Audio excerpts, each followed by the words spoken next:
2016. Going live in 3, 2, 1. This Week in Blizz is proudly sponsored by DoghouseSystems.com. If you use the code TWIB at checkout, that's TWIB, you will get double memory on your next Doghouse system. We thank DoghouseSystems.com for their support of This Week in Blizz. And also TweakedAudio.com. Go to TweakedAudio.com for high-performance, noise-reducing earbuds. Use our code TWIB to get 30% off plus free shipping on your next order, and support This Week in Blizz in the process.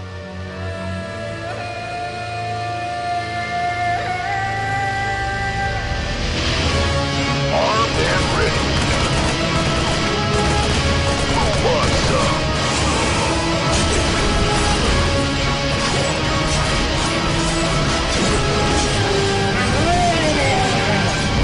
This Week in Blizz.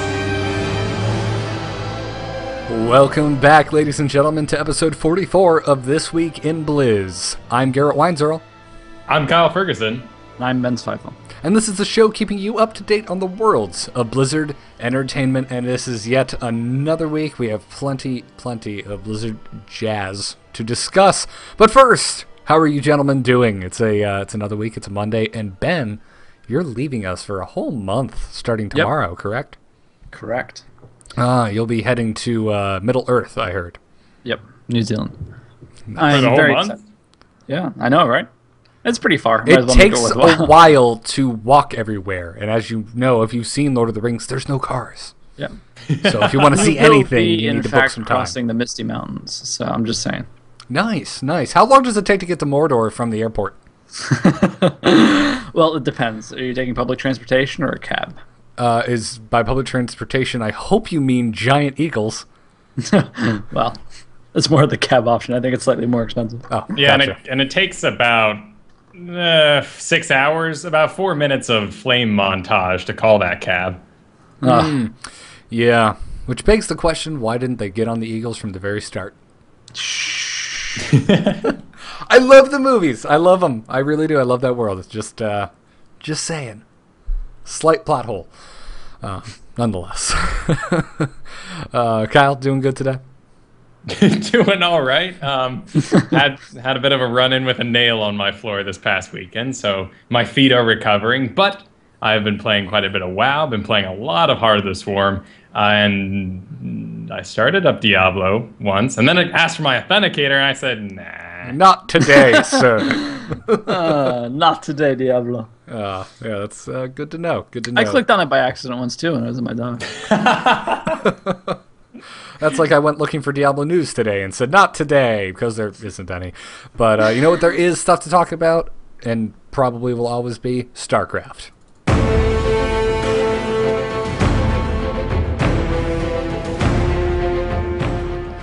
StarCraft 2.0.4 has released, and this is pretty much the pre-Heart of the Swarm patch, more or less. It includes an all-new user interface with new menu screens, the launch of the in-game clan and group support, the new replay features such as watch with others and take command, a multitude of editor improvements, new matchmaking options such as training mode versus AI mode and unranked play, the players near you so you can find other StarCraft 2 players on your local network, and finally the new customizable observer user interface. So the day is upon us, gentlemen. We are dangerously close to the precipice that is the Heart of the Swarm launch. I love the sort of Blizzard philosophy of giving you all the cool features without necessarily the content, without having to buy the expansion. Yeah. You know what I mean? I think that's so intelligent. Yeah, it's great. I mean, and that way too. This is almost like a soft launch. So come Heart of the Swarm launch, when you're going to have a big influx of older players who have since walked away, you can make sure all these systems are functioning properly. Oh, well, one of the first things you do as that returning player is log into the game you already have. I mean, a WoW expansion, like, oh, you know, I kind of feel like playing WoW again. Maybe I'll just play. I'll buy like a month. It ain't a big deal. Won't buy that new expansion. That's expensive. So, or, you know, in this case, you get into StarCraft, see that Kerrigan's looking all sexy, hanging out in her science suit, and all the robots behind her, not helping a bit, I might add. But, you know, well, she does pick up that little spinny orb thing, doesn't she? Mm-hmm, like their psychic powers. Reconstructs it. Yeah. As you do. Well, if I was the psychic dude, that would be the second thing I would do. Well, and we know they've done these sort of things where like the backdrop changes, and or maybe she's going to change with you as you do the campaign. Either way, I'm super excited for this campaign. I'm doing that thing that we all do when we really want a video game, where you're like, you want to play something, and your brain knows you want to play that game, but you know it's not ready. So you want to play a game just like it. And it won't settle for anything else. I've done that so many times. I'm sitting around right now, and I'm like, I just want to play like a strategy game that's real like immersive and has like a good story, but maybe like a hero character. I don't know. Yeah. Yeah, I want there to be Zerg, basically, is what I'm saying. I want like aliens. I want not like Command and Conquer. It has to have like aliens, and they need to be like dinosaurs or something. Yeah, and I want to be able to evolve them over time. Yeah. I totally sympathize with that. I completely have the same feeling. I've had that for many games where I'm like, I need to find something that's just like this. Yeah, I went through a similar thing when Halo 4 was coming out. Played through all of the old Halos except for 2, because I hate Halo 2. I'm not a fan. Well, at least in that, you're always the same guy, though. Whereas except in Halo 2, which is why I hate it. Oh, wait, why not? You play half the game as the lame-ass yeah. Yeah, it was cool for, like, multiplayer sake, but yes. Right. But for StarCraft, I can go play the first campaign, but then I'm like, oh, this is Terran. Well, level 3, I'm done. Yeah, with a race-specific, experience, like, well, I guess I can't compare this to StarCraft 1 because we got 3 race stories in the first game. Yes, but granted, the cutscenes have got a little more, and the missions themselves, have gotten a little more involved. So it was clear that things were a little slapped together and mass-produced because they could be. That was not really a direction I was going to take this discussion, because I think comparing the graphics of Brood War to StarCraft 2 is absurd. Sure. But I actually wanted to grab the reins of that conversation a bit and say that I am still a little bummed out that we don't have the 3 campaigns per game, not only for the sake of the huge amount of content we get, but it was so cool to know that while you're playing campaign 2, that campaign 1 either already happened or maybe was happening at the same time, so you'd be visiting a location that either you already went to, same time, meanwhile something else is happening somewhere. This is strictly linear. Probably great for sales, lore maybe not so much. Yeah, that's a good point. I never really thought about it from the point of limiting the storytelling. If I can only play as Terran, well, how did how much of an effect on the story writing did that have? If they knew, all right, first one's going to be Terran, second one's going to be Zerg, third one's going to be Protoss. Well, it allows them to create actually a more compelling narrative, if you think about it. It's harder to create 3, linear stories that are parallel to each other. If you look at like the way it's constructed, basically you can get to the end of the first campaign and it goes, okay, nothing completely world-shattering has happened. So I know nothing completely if the other 2 campaigns are in the same vein of things and occur during the same time period, I am pretty safe in assuming that there will be no more world-shattering events to happen, right? Whereas when everything's a linear story, you don't have that impulse. The next step happens afterwards, right? Yeah. Now, have we had any confirmation of a Terran or a Protoss mini-campaign like we had in Wings of Liberty with the Zeratul missions? Not that I know of. Okay. We haven't had any confirmation, but I'm assuming that it's going to be that much more. I mean, clearly this last one, we did get those Zeratul missions with the crystal. So I doubt there's going to be like a crystal embedded in the Leviathan Kerrigans flying around with Jim Raynor, like, glued to the wall or something, so we can talk to him and play his memories. But it would make sense that there would be more of that. And it's kind of cool that the first one had like such a strict cutoff on Zerg because they were all evil or under Kerrigan's control. You just made me think of a way they could bring Tychus back into this, though, and it includes gluing him to the wall instead. Oh, that's kind of awesome, actually. Yes. I am all for it. Get more Tychus Finley. Like you brought up an interesting point, which is that Zerg up until this point has been evil, right? So from creating a sort of a nice, smooth narrative, rather than going, the Overmind tells you to go kill some things, right? I mean, it doesn't really sell the story very well. What you need is, protagonists and characters you can empathize with. And now that sort of Kerrigan's been released from the sort of grip of the Zerg and has control over herself, more or less. She's less the Queen of Blades and more Kerrigan again. It seems like we now have an interesting character to hang on to, especially with the style that, StarCraft 2 was, or Wings of Liberty was really designed in from a campaign storytelling perspective, right? With all the personal cutscenes and interactions between actual characters rather than tiny little blips moving around on a map or, a cutscene where a carrier explodes. Yeah. Sure, it's not all going to be incoming transmission, Commander. Exactly, So right. You get, and I mean, the news and the hanging out in the cantina and doing the upgrades. I loved all that stuff. Oh, there was so much flavor. Like, Yeah.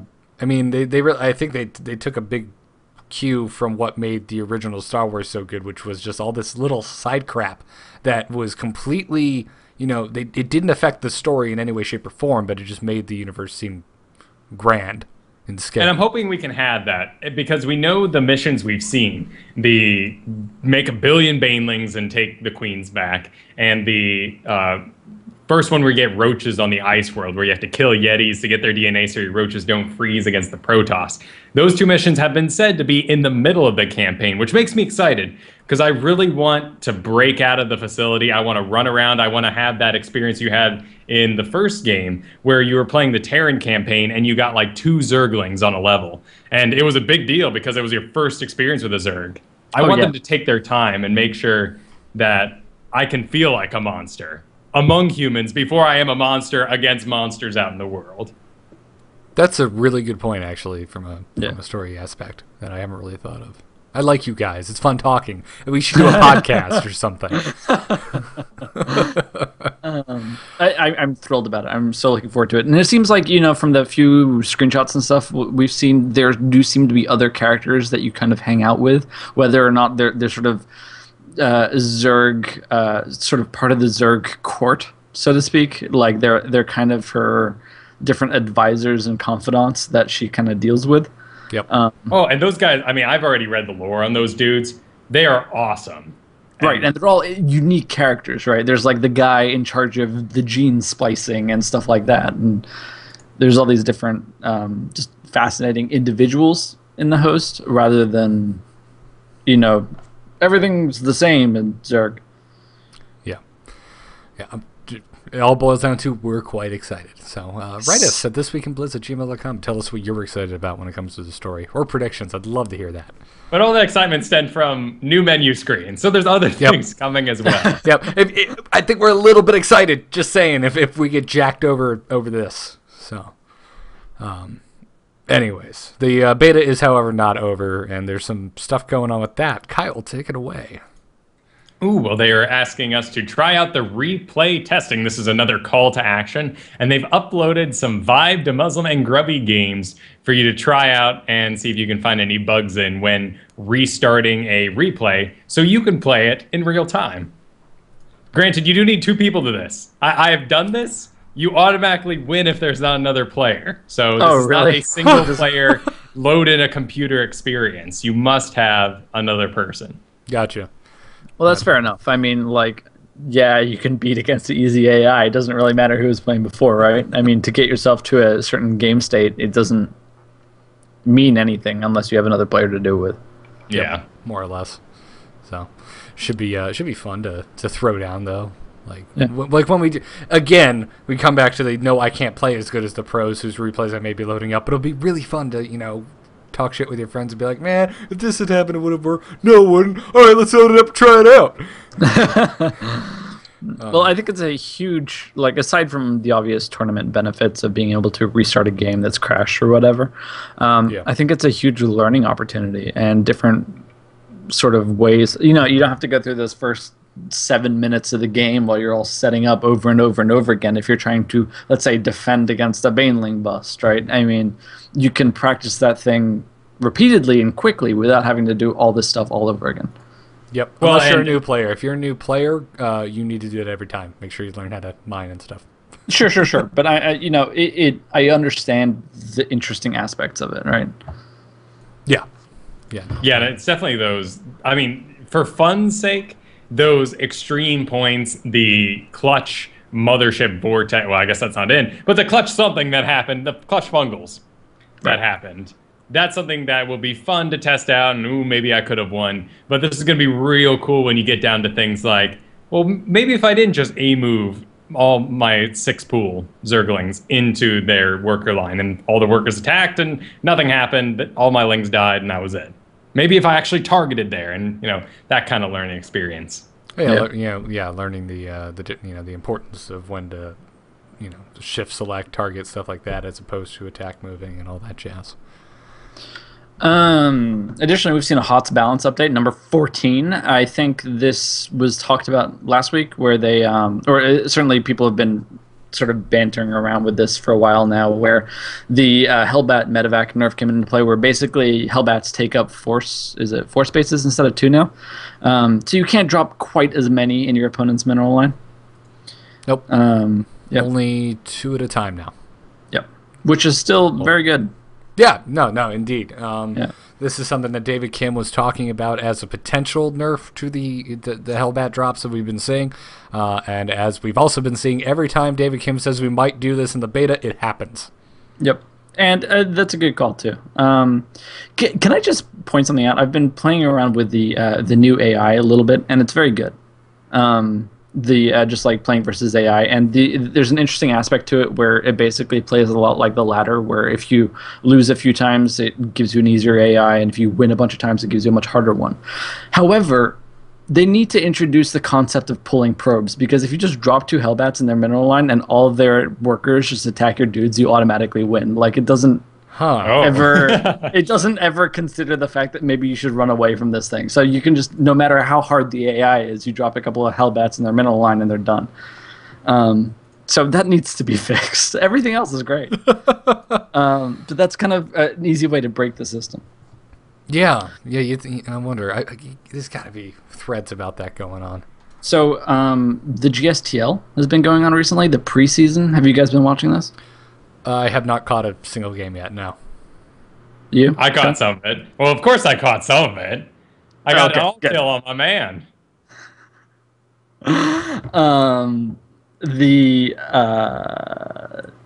Some of the, I think between the 2 different days, this patch actually went live on their server. So on the first GSTL day, they were still able to load up 4 into a medevac, and then on the second one, there was only 2. It was kind of interesting watching the distance, but surprisingly did not see actually that much of that kind of play, happen once the Koreans start going at it. Huh. Yeah. That's funny. But it's too easy. They pull their probes too well, I think, and then they're too slow. Yeah. Because some of the reaction time is just absurd. It's like, wow, okay. Yep. It is interesting that they were talking about last week doing 3, which was a scary thought for me, because that meant, 2 Hellbats and something else horrible. So I'm really happy they did move it up to 4, because I didn't want perfectly fitting in there 2 Hellbats and a Widow Mine. That would have been... Get rid of that rough queen real quick. Yeah. I mean, some of the things you have to do to get rid of Widow Mines are just absurd. I mean, if all you've got is roaches and an observer, you need to fly the observer to the edge of it, send in a roach so he dies, but then you've got 40 seconds to kill at your leisure, as long as they don't get up and walk away. The bastards. I've been playing almost exclusively Terran for the past few weeks, and I have fallen completely in love with Widow Mines. They're so good. Ben and I played a 2v2 this past week, our first 2v2, and still to this date our only 2v2. And our opponents basically went for like a Baneling bust all in, and 2 Widow Mines 20 Banelings. Killed. That's the only thing they do. 2 Widow Mines killed all but enough Banelings to break 1 supply depot, and they had nothing left afterwards. It was beautiful. That's vile. It's just watching them evaporate in one blast. Yeah. You're like, yes! Yeah, and I was very relieved because I was playing Zerg, and it had been about a week since I had played, so I was macroing terribly. So Ben completely just saved our bacon on that one. And by Ben, I mean the awesome auto-targeting by 2 Widow Mines. Precisely, right? The completely hands-off approach. You know what? Maybe I'll put this over here, deny this area. But it's very interesting because that makes the feel of the whole gameplay completely different. Like being able to deny area to like Ling run bys and stuff is tremendous. It totally changes it, and I see why Zergs hate it. Yeah. I see why Zergs are super upset because they have to relinquish so much map control because of it. Yep. Which against Terran was kind of how they always played. You know, let's just creep tumor the shit out of the place. We'll take the whole map. They ain't getting a singles on Naga Tower. And now it's, I mean, you and me, Ben, we both kind of have this issue with playing aggressively. And especially as Terran, right? And especially as Terran, there's always this fear, at least for me, of like, I don't want to move out of my base, and especially against Zerg, because it's like I'm going to move out with these handful of units, they're going to get surrounded by legs and die. But now with the Widow Mine, you're so much safer to spread out. That and being able to respond relatively quickly with the medevac boosts just helps so much. That's my second favorite thing. Yeah, that's totally like covering. Wow, okay. You can now cover your medevac's retreat with Widow Mines. Oh, you want to follow my medevac? Yes, through this being path? able to kite or lure a flock of mutas into 2 or 3 Widow Mines is the funniest thing ever. Yeah, it's just, like it's so GG. All right. Yeah. Well, there's a couple more notes about this the Hellbat change that I do want to touch on before we move on. First is that yes, you can still load up normal Hellions and they have the normal space. It's just that the transformation takes so damn long, you're not going to be dropping into their mineral line with these guys, then transforming over the course of like 15 seconds. It's just kind of dumb. But you know those or not geysers, but where there's like steam shooting out of the ground randomly in your base? Keep an eye on those now, because that's where people will drop the previous Hellions, make them into Hellbats, and then walk into your mineral line. But they're so slow moving. If you don't see that coming, it is your fault. Yeah, like entirely your fault. I've actually had more success dropping normal Hellions than Hellbats recently, just as far as harassing workers go. Probably it's just an element of surprise at this point. People are like, oh, God, I forgot about regular Hellions. Whoa, Hellions, what's going on? Or at least like Hellions in the front, like Hellbats in the mineral line and Hellions in the front to just pick up all the drones. That's the funnest thing. That's good stuff. Yeah. There's also, I wanted to get your guys' opinions on this. In the GSL right now, at the 8-minute mark, they are removing the Xel'Naga watchtowers. They shut down or run out of batteries. Is this on all maps, or I thought it was just one of them? No. There's certain maps. Select maps. Okay, gotcha. I think it's really interesting. Yeah, I think it's a super dynamic portion of the gameplay that it makes for longer games, certainly. Yeah, it definitely if it makes the game more interesting to watch, I'm all for it, and I think this definitely makes the game more interesting to watch. Right, it makes it less cheesy, but not making it so that you can literally, put 30 tanks on it and you dominate the rest of the game because nobody else can, possibly, go around your vision. Right, exactly. Yeah, well, you guys aren't Zerg players who are sitting there going, oh man, you guys always forget about that. No one wants to put a 50 Mineral Marine or a Zealot on there. Well, you also have floating supply depots, so speckle that stuff out, man. Yeah. And you're not playing in the GSL, so I don't think you're going to need to worry about it. No. Unless it's popular enough that Blizzard rolls it into the actual game. Yeah, that's the thing. They've been pulling so much from their map pool that I can see this being something that eventually makes its way. Yeah, but I wouldn't be surprised if it was modified. It's not a very intuitive thing. Oh, true. It's not a very Blizzardy thing. Right. But I have to say, it's been absolutely fascinating watching some very high-level pros play Heart of the Swarm, especially with some of the completely noob strategies that they try. It's like, really? You chose to do that? Okay. Huh. Yeah. Oh, look, Void Ray all in. That does not work at all. No, although it is nice to see Void Rays, being used again. Yeah. Anyways, moving on, bit of community news this week. Finally, the universe of StarCraft has been released. We haven't talked about it on this show, but we have talked about it on StarCast. This was back in late 2011, I believe, when this originally began work. It's a fan-made mod to StarCraft 2 that basically turns it into a class-based MMO. originally called World of StarCraft, and Blizzard was like, it's a little too close for comfort. Could you change the name? And they changed the name to Universe of StarCraft, and that was about as far as the any of the controversy went. But hey, the game is now out and playable. Well, let's be clear. The game is now out as a single-player game. There's no MMO aspect to it yet, from my understanding. From my understanding, it is now massive. It's now massive? Like, you the can- question is it multiplayer? That's the more important aspect. No, I could have sworn it was, because originally there was a playable version that wasn't. Yeah, Okay, but we're 'cause- not dealing with an MMO sphere where you can join at any time or anything like that. It's still a custom map. In the actual article, it says, update. Although Winzen has just informed us that the current release is single-player only to ensure the core systems work properly, multiplayer Gotcha. instances supporting 5 to 10 players will come later. Okay, there's where I got mixed up. Anyways, it looks interesting. It was updated. It was amended to like the article at a later point. It wasn't in the original thing. Gotcha. Okay. All right. Well, nonetheless, it looks cool. Kyle, I know you're a big class-based game geek. Have you looked at the classes? What do you think? I haven't taken a look at the classes yet, but mostly I'm impressed with the scale. I mean, we know we have the tools to add custom sounds and, scale everything down, make it pretty, but this is a third-person StarCraft, which is pretty hard to do, and for the most part, a tank is as big as a tank, and Ultralisk is bigger than a tank, so yeah, things look pretty good. That was the thing I was disappointed in, actually, was the scale, because the Ultralisk they showed was pretty damn small. In grand scheme of thing, it was not as big as the one in the cinematic, which is what I was hoping every Ultralisk would be. Well, yeah, I think sure. that's special. He did one-hit some things that shouldn't be one-hit. So I'm just taking it that he's like a might have hero been- Ultralisk. It might have been a damaged Viking. You never know. Caught a couple hits from a corruptor. Yeah. Anyways, there's only two factions. There's Terran and Protoss. You cannot play as Zerg. No, 'cause they're the primary enemy. Exactly. So for the Terran, you've got the Marine, the Ghost, the Medevac, and the Firebat as your 4 playable classes. You play as a medevac. I think that's. Or sorry, a medic. My bad. A medic. I like the notion of everybody else is a human character except for one guy who's a spaceship. And then the Protoss you can play as a Zealot, a Dark Templar, a Preserver, or a High Templar.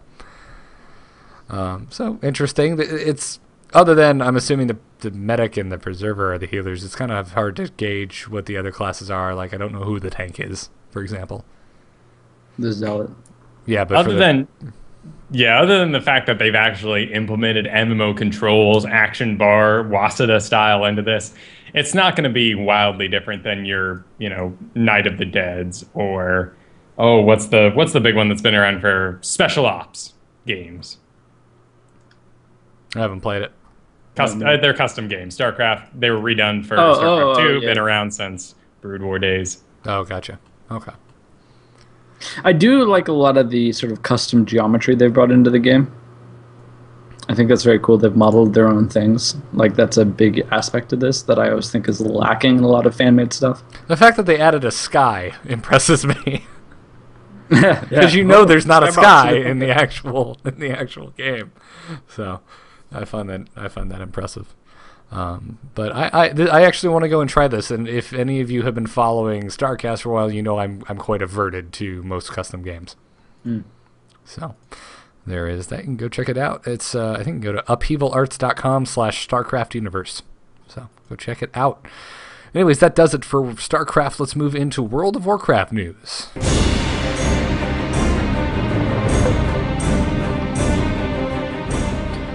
Just this past week, we told you to spend all of your Valor, all that you could, as fast as you could, because coming in 5.2 would be a Valor reset. Never mind that. I hope you didn't spend all your Valor, because community manager Zoram has since posted news of great joy to all Val players on this past Wednesday, telling us that the planned Valor reset in 5.2 has been canceled. So there is that. I'm really stoked about this. To some of his quotes, he said that we're making the Valor change for a couple of reasons, but primarily because we think a down conversion under the new endgame progression model just feels mean. We traditionally view this conversion process with each pass as a necessary evil to discourage hoarding. It's not fun to feel like you can't spend your Valor in the weeks before a new patch because you have to be ready to buy everything up. However, we have a Valor cap now to prevent excessive hoarding. Many of the Valor rewards in 5.2 require rating to acquire. For example, many of the eye-level 522 rewards are tied to Shadowpan Assault reputation, which you'll only gain rep with by raiding in the Throne of Thunder, and the LFR version has an eye-level 480 requirement, meaning you can't hoard Valor on a brand new 90 and jump straight to the best stuff. So, okay, yeah. So here's the important distinction. From my understanding is that when 5.2 comes out, the old Valor stuff will still cost Valor. Yes, that is an important distinction, but it would be a huge difference between the previous version where it then cost Justice Points. Now, if you down convert to Justice Points, you literally have access to crap. Like, it is in no way useful. Right. But another important distinction is it is going to be drastically reduced in the cost of Valor. Any of the Valor gear that was there at launch is going to be cut by 50 to 75%, and then the 5.1 Valor stuff is going to be cut by 25%. Right, which is great and fair enough, and right. This is an appropriate way to deal with it because you now have to make a choice between what am I going to spend my Valor on, basically, right? But exactly. At least it's not giving you a currency which is literally completely useless for anybody past heroics. Yep. Indeed. Speaking of which, God, I geared the crap out of my Hunter this weekend. I'm almost high enough for LFR. So close. So needless to say, I'm now hoarding my Valor. I'm going to try and cap on both my 90s. Yep. So, what about you, or Ben? Since you're leaving, are you almost capped? Not really, but there's not much that I kind of need from the current stuff. I guess that's a good point. You are pretty well geared, aren't you? Yeah. I don't care that much. I'm sure we'll be earning lots of new Valor come with the new content.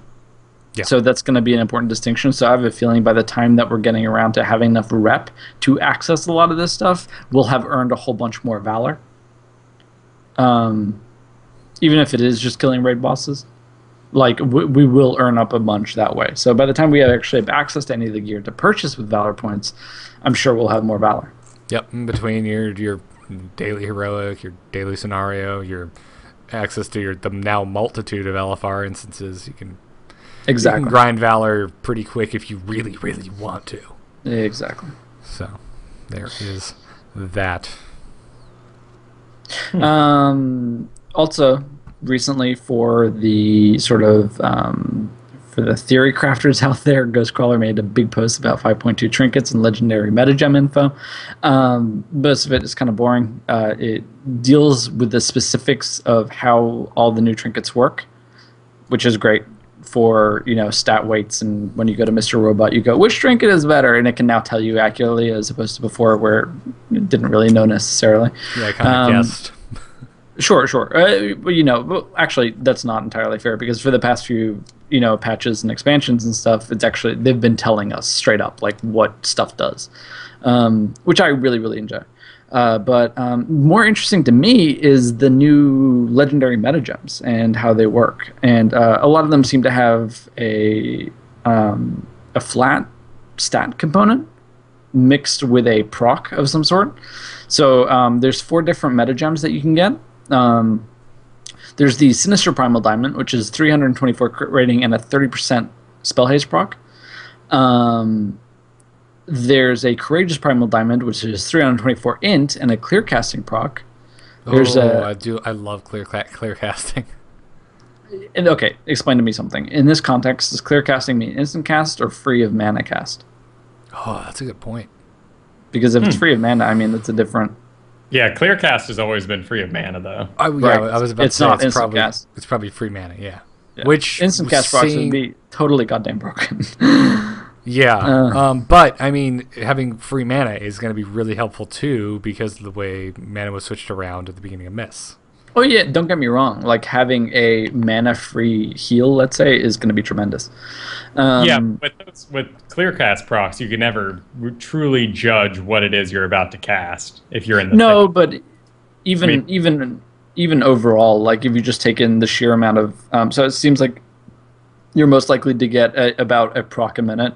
So even just that, like linked into the overall sort of arch of your healing in, let's say, a 10-minute fight, it's going to have a pretty substantial impact.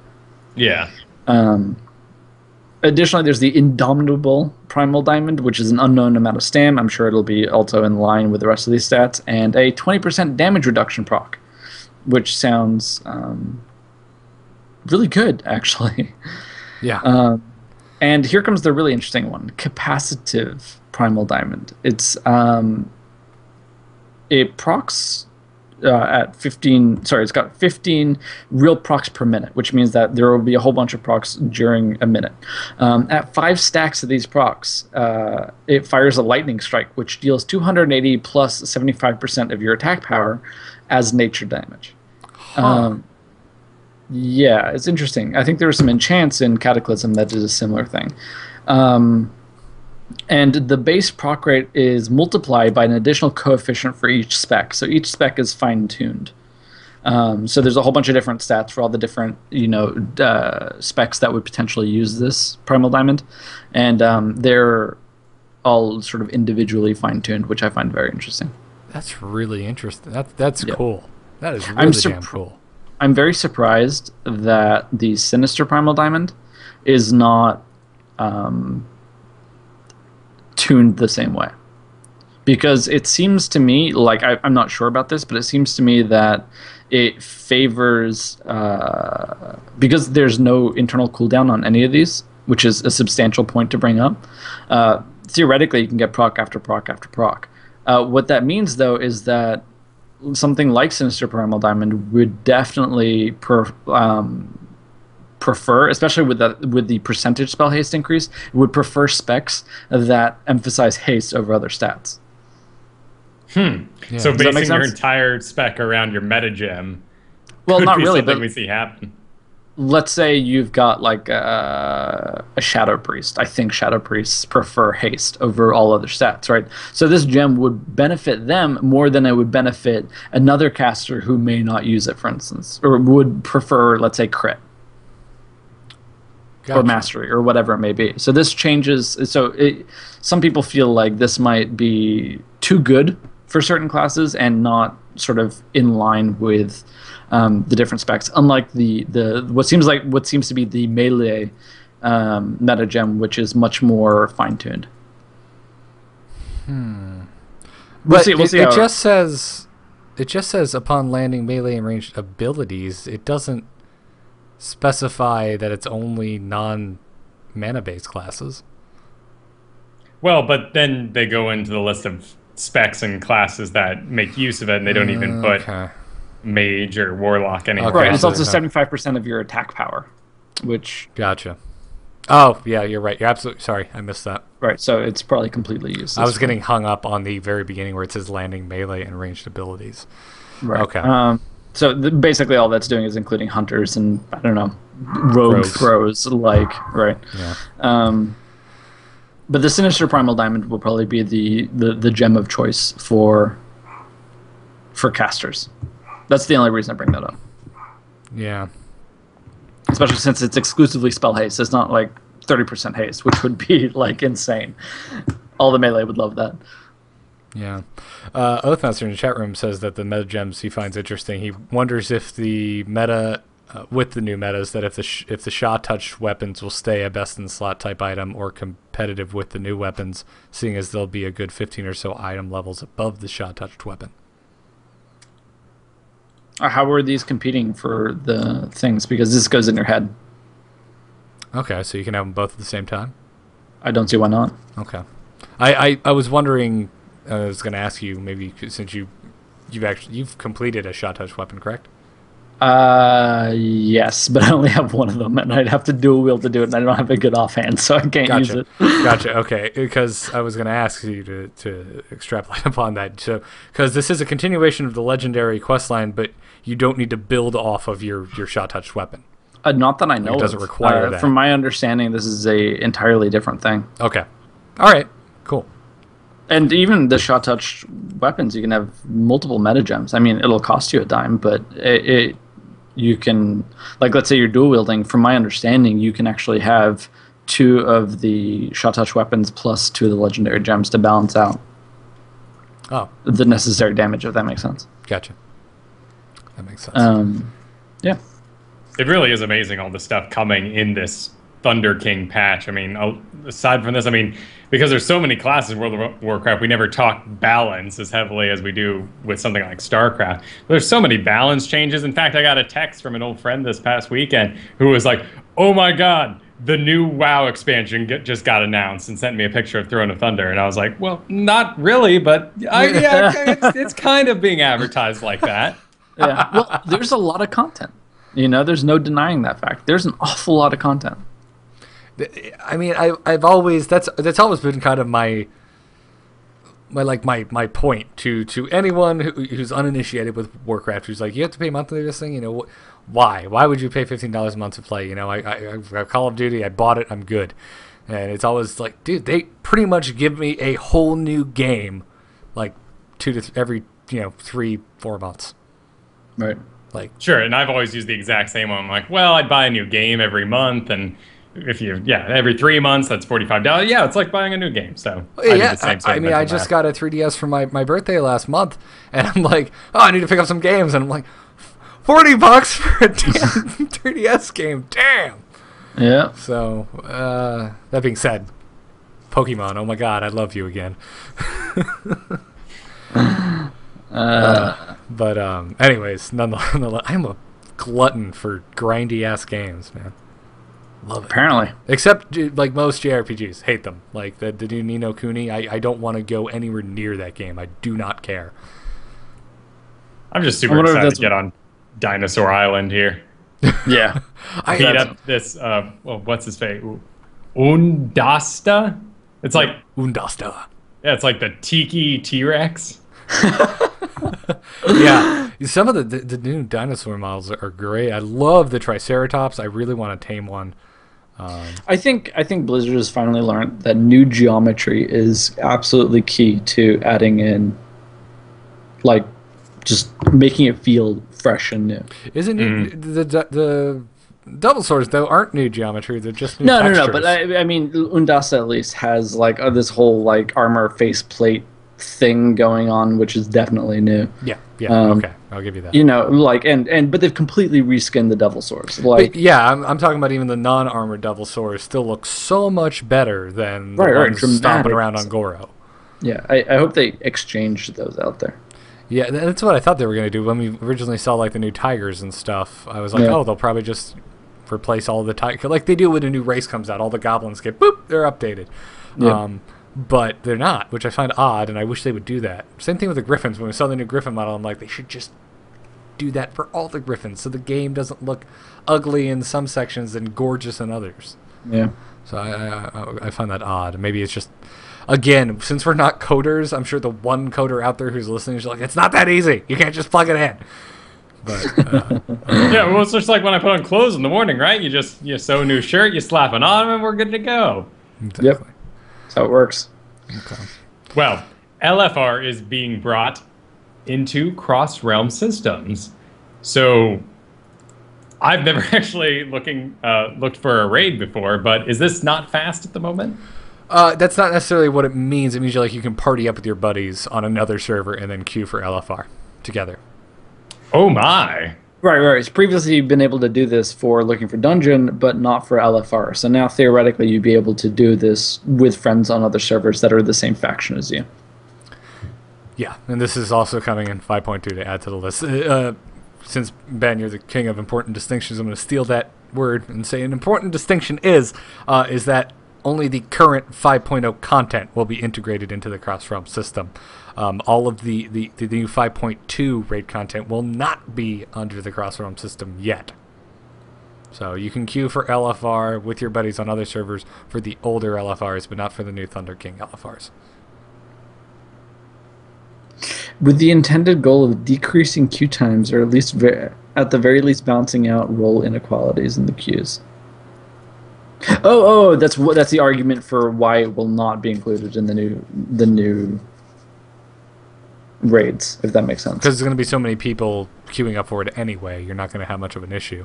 Whereas with the older ones, less people, so they're like, man, I just need one healer. And it's like, you know what, I got my healer buddy from my older guild over on blah, blah, blah. I'm going to party up with them. This still doesn't work cross-faction, though, which... Yeah. But, I mean, here they're specifically saying that they don't want this system to work for the new stuff because of class imbalances. So you and your 15 DPS buddies on all the other servers can't queue up for this and then complain about the queues.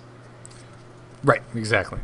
Right. Sure, makes sense. I mean, you still get achievements for, Realm first defeats and all that sort of thing. So I guess it would be a little unfair if the best of the best teams all got together and in ether space of in between raids. This is only for LFR though. This is not for any of the other raid content. So nobody's hunting for the achievements on this, especially since they'll already, if they have any remotely similar release schedule as they did with the other stuff, LFR will come out a week after the original raid has been released. So okay, so that couldn't even happen.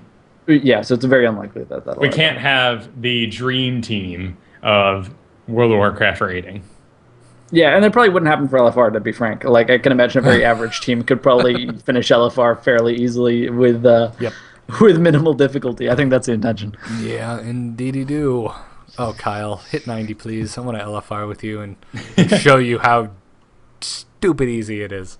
I'm working on it. I need to make the difficult and not so difficult decision, actually, to move the hell on or stay at the monastery. I'm moving the hell on. Stay at the monastery. Oh, gotcha. You're still in the Jade Forest. Yep. Do you think you might just retire there, like just as an RP thing? You're just gonna spend the rest of your days in the monasteries. It is quite gorgeous. I mean, that is such a wonderful zone, but it does get a little long on the tooth. But I mean, even on my first play, I was like, I'm really ready to see the rest of this continent. Yep. Yeah. I would also then make the argument that none of the other zones are as cool as Jade Forest. All right, then you hit Valley of the Four Winds, and it's total change of pace. Oh yeah, I do like the Valley of the Four Winds. And absolutely, but it is completely different. Yeah, all of the zones I really enjoy, except for I'm not a fan of the Dreadwaste for whatever reason. I don't care for that whole zone. Yeah, me neither. I don't like the Klaxi very much either. Like, I love them as individual characters, but I really hate their dailies. I hate their dailies, and I don't really care for I don't really care for like the design aesthetics of the Klaxi. I appreciate it, but it's too dark. Like the whole thing's too. Like Kyle, I think you're gonna love the Dreadwaste. I think it's gonna be one of your favorites because it's so like corruption oriented. But good, because that's what I'm used to. I'm used to looking at the new expansion map, and on the far end of it is the corrupt area, and I'm going there. Yep, that's a good point. I mean, that's a pretty consistent pattern that they've held over the years. You know what I mean? Yeah. Like you start off in a relatively friendly area, and you end up in a place that is very desolate. Spoken like a man who didn't play Burning Crusade on launch. That's true. I mean, you walked out into literal hell. At least there was wildlife with shards of crystals stabbed down their spines. Yes, if that's your idea sure. of welcoming but at wildlife. Least that existed, as opposed to when you got to the end zones. I guess there's those biodomes. Yeah, well, it depends what your end zone was. You could either go to Netherstorm or you could go to what was the place with Black Temple? The place with Black Temple. I know what you're talking about. Yeah, yes. They were that both, area. They were both in-game zones. Yeah. No, don't make me choose. Yeah, I always went for that area. It was, in my opinion, so much cooler than another storm. Oh, while we're on the conversation, I mean, Wrath of the Lich King had it down anyway. Oh, yes. Do I want to go to Awesome Place number 1 or the Boring Tundra? Awesome Place number 1, Awesome Place number 2, and everything else from there was set. I mean, that was good. Yeah, remember what a refreshing surprise Grizzly Hills was? It was just like, oh my god, I love that zone. How did I remember seeing it for the first time, thinking like, this doesn't fit, and then like 3 quests in, I was like, I am in. I love this zone. Bring me the giant trees. Yeah, I thought it was great. That, and I loved Howling Fjord. That's great too. And Boring Tundra is literally Boring Tundra. Yeah. Those stupid salt flat quests, like in that swamp. Oh, I always skip those. Oh, shoot me now. Swamp. Oh, those are the worst. Now, it did pay off for you, though, because eventually you ended up over at the Nexus, and that got real cool. Yes, the Nexus was really neat with all the blue Dragonflight lore and all that jazz. Yeah. God, it was just... I keep going back to that with the fondest of memories. Yeah, I loved Wrath of the Lich King. that was a great expansion. It really was. And it's probably kind of sealed off too behind, it really solidified it because Kato was so kind of Lackluster. Yeah, but Pandaria, man, it's a good, really good expansion. I'm digging it. This is the most I've enjoyed WoW since Wrath of the Lich King. So Yeah, same. Definitely same boat. Yep, good. Good And I'm stuff. thoroughly enjoying it. Yeah, I'm just having to work through my head the complex workings of the role playing of how I turn into a gnome at some point. Troll to gnome.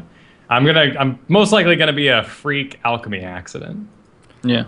that works. There's probably or a you gnome just or a cast goblin responsible for that. Yeah, exactly. Or you just cast all your previous RP out the window and you get to build yourself a brand new backstory from scratch. Nah, that means Trask dead. Trask ain't dead. Yeah. Where are you going to put all that Going mental since vanilla. scarring? I mean, seriously, that's part of it. Fair enough. And this is not news by any means, but an interesting side story that I now want to tell, thanks to you, Kyle, is the hunter that I just ding dung 90 on, ding dung, that I just hit 90 on, was the first tune I ever rolled. And has since gone through many race changes, faction changes, sex changes. He just has no idea what his identity is anymore. But I have since brought him back to Lightbringer, and he is exactly the way he was when I first made him. Oh, really? Yes, That's he's exactly awesome. the You make a same. night elf? Yeah, he's a male night elf hunter with white hair, because that's the way you gotta go. Even has the same name. No one ever took the name, so I'm very happy. That's funny. Yeah, it's weird. It's really surreal. Like, I feel like, oh crap, I have something due in illustration tomorrow. I feel like I'm back in college. Oh, my deaths seem to take 3 times as long now. I will say one Weird. thing: Wisp is way slower than they used to be. But Well, by comparison? Or? yes, Wisp Yeah, used to that's be true. faster. They just slowed everyone down on death. Oh, now you're taking me back to reading about World of Warcraft and vanilla and Game Informer. Listing and undead breathe twice as long underwater. I'm like, oh, the possibilities. Yeah, When will that exactly. come into play? Yeah. It'd be great for a rogue. I can sneak up behind people, and then you realize you're never swimming when you're trying to kill somebody. And you hope It's what a lot of Magic players call magical Christmas land. It's when you construct these scenarios in your brain where you're going to use some amazing mechanic, like underwater breathing in this fantastic scenario that never ends up panning out. But I do that all the time. yeah, if you draw this card and this card, then yes. Yeah, and this card. And what if I draft this and then all together, right? It's totally that. It's completely impractical, but it's great at the same time because there are those potential possibilities. It's like how I play StarCraft most of the time. Yep. Very badly. Exactly. In other news, the heroic-only boss Raiden is going to have limited attempts. This came to us from data mining, and basically Blizzard game designer Watcher confirmed and discussed this on the official forums. Raiden will have only 30 attempts per raid lockout period. To quote Watcher, he said, "The actual Algalon approach is not one we're likely to repeat." He said it definitely adds quite a bit of tension, but a narrow time window ends up being more about frantic racing back to the zone, rebuffing, and rushing to pull again, since it's hard to justify time spent strategizing while the clock is ticking. He also went on to say that the number 30 is also large enough that while one accidental pull or disconnect is, of course, still going to sting, it isn't crippling. And I'll add soul crushing to that list of modifiers. Accidental pull. So thank you for sticking up for all us hunters out there that were playing on our paladin. right click. Exactly. We were playing on our paladin doing dailies, and we switch over to a hunter for a raid and accidentally right click, thinking I just go into my battle stance and look cool, right? Nope, you auto attack, pull Hygen, and kill your whole raid. Yep. True story. Did that once. It was pretty funny.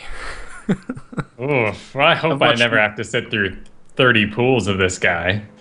Well, I mean, this is the heroic only boss, And so the extra it's boss.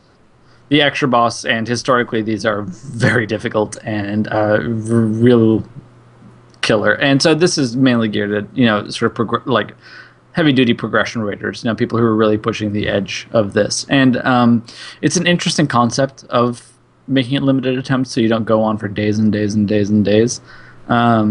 And basically what happens is you get 30 attempts, and then you have a week of gearing up in between, and then you get another 30 attempts if you didn't kill it the first time. So it changes the pace of these things. So, it doesn't go on indefinitely for, a week of them trying to kill this boss. Because it may be simply overtuned for the first week. Like, I wouldn't be surprised if that's what it ended up being. Like, it was simply not able to, you're not able to kill him without doing a whole bunch of more raiding in between. So they did this with Algalon, and in that case, it was only at, I believe it was 30-minute lockout. Something like that. I didn't do it when it was current. No, definitely not. But it ended up being this weird situation where it was just really just a pain in the ass. Yeah. Especially with all the running back and stuff. Yeah, indeed do. So that's interesting. I almost wish it, just to be cruel and unusual and kind of funny is just 30 total. That's it. That's all you ever get. Yeah, that would be cruel and unusual. I do like that it promotes out of game strategizing. You do an attempt, you collect data from it, and then you think through it thoroughly rather than just pulling it over and over and over again. Which is how every other boss in the entire game works. True, but this is kind of more than that. You can't simply brute force your way through it and hope that eventually you'll kill it. Well, yeah, but still, I mean, you do an attempt, you die, then everyone rests and says, okay, what happened then? What do we do now? Regardless of the fact that you have unlimited... I wouldn't be surprised if we see, let's say, I wouldn't be surprised at all if we see, World First Guilds, do that and then, take the combat logs and analyze those out of the game to see, what exactly happened and how they can do things differently rather than just go, what killed us, True. Like we do. Yeah, right, which is, what did we die? Oh, we stood in the fire. We should try not to do that. Just so everyone knows, last week during our raid, Ben was dropping fires in the group like crazy. Was that? Or that was 2 weeks ago when we were doing Mogoshan. On the second guy, I don't even remember his name. Yeah, I don't know where your head was that night, man. Yeah, that's a shitty night. It's just sorry, I dropped a fire. I mean, we still killed him on the first attempt, but it was interesting trying to tank him in a position where I could intercept the fires when there were 3 of them on. I'm sorry. Yeah, it's all right. It's okay. I have a public forum now where I can call you out, so it's all right. It's all right. I'm just bad. That's my main problem. It's all right. How many times have we screwed up juggling the freaking dogs on the first fight? So yeah, it's marginally more embarrassing, I will admit. Yeah.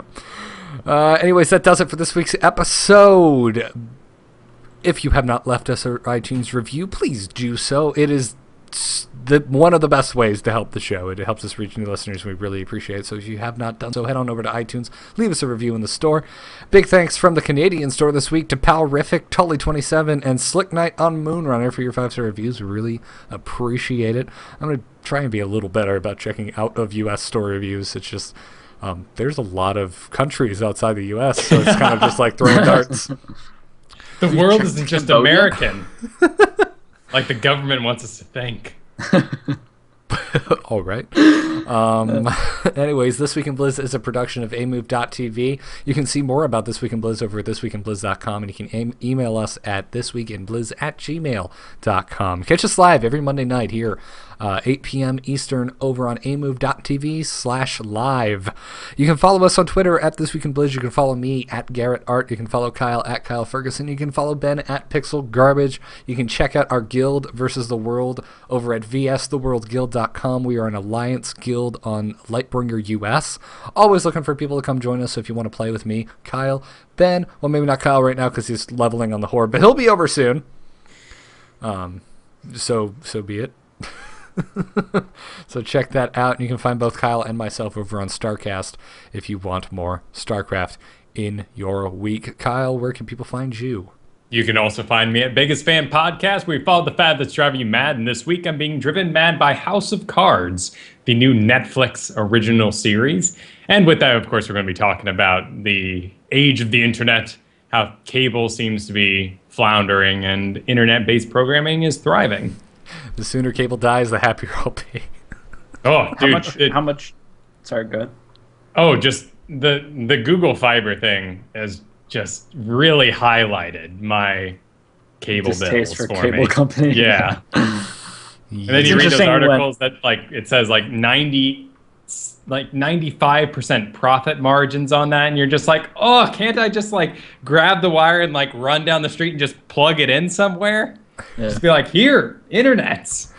It's when the sort of people who have different cable companies around areas that have Google Fiber available see their internet bills drop dramatically and their speeds increase just to stay competitive. It's nonsense. Yep.